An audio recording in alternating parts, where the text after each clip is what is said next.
बाप बेटे की रुला देने वाली कहानी। आनंद एक कॉलेज में छात्र था। उसने एक डीलर के शोरूम में एक सुंदर स्पोर्ट्स कार देखी थी और वो लंबे समय से अपने लिए एक ऐसी ही कार चाहता था। आनंद जानता था कि उसके माता पिता इसे खरीदने के लिए सक्षम हैं, इसलिए उसने उन्हें बताया कि उसे ये कार अपनी ग्रेजुएशन कंप्लीट होने पर गिफ्ट के रूप में दें।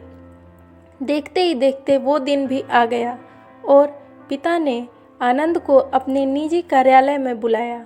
उन्होंने उससे कहा कि मुझे तुम्हारे जैसे अच्छे बेटे पर बहुत गर्व है।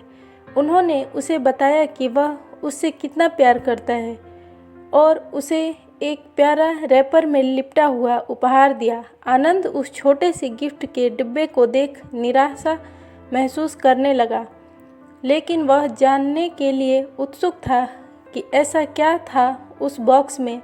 इसलिए उसने बॉक्स तुरंत खोला। उसमें एक लाल कपड़े में लिपटी हुई भगवत गीता देखी। आप इतने अमीर हैं और आप मुझे केवल एक गीता दे रहे हैं।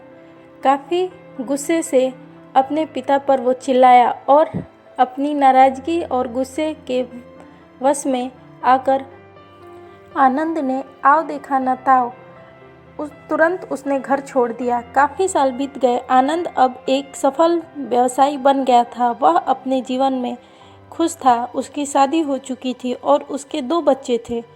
उनका परिवार एक सुंदर घर में रहता था, लेकिन उसके पिता के साथ टूटे रिश्तों के कारण उसकी आत्मा अभी भी आहत थी। आनंद अपने पिता का घर छोड़ने के बाद कभी उनसे नहीं मिला था। आनंद को उस दिन के बाद अपने पिता को ना मिलने का बहुत पछतावा हमेशा रहने वाला था, क्योंकि एक दिन उसे एक पत्र मिला जिसमें उसके पिता के निधन की खबर थी और साथ ही ये बताया गया कि उन्होंने अपने जीवन भर की पूंजी वसीयतनामा के अनुसार अब आनंद के नाम कर गए थे।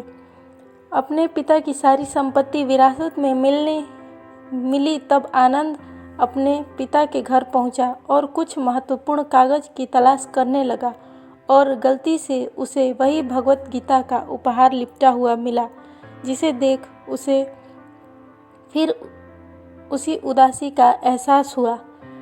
उस गीता को उसने अच्छे से देखा तो उस पर अपने पिता की हैंडराइटिंग में कुछ लिखा पाया। उस पर लिखा था, मैं खुद को बेचकर भी हर सपना पूरा करूँगा तेरा, बस तू सपने ज़रा बड़े देखना। ये बोल रहा बाप नहीं, जिंदगी का सबसे पहला दोस्त तेरा।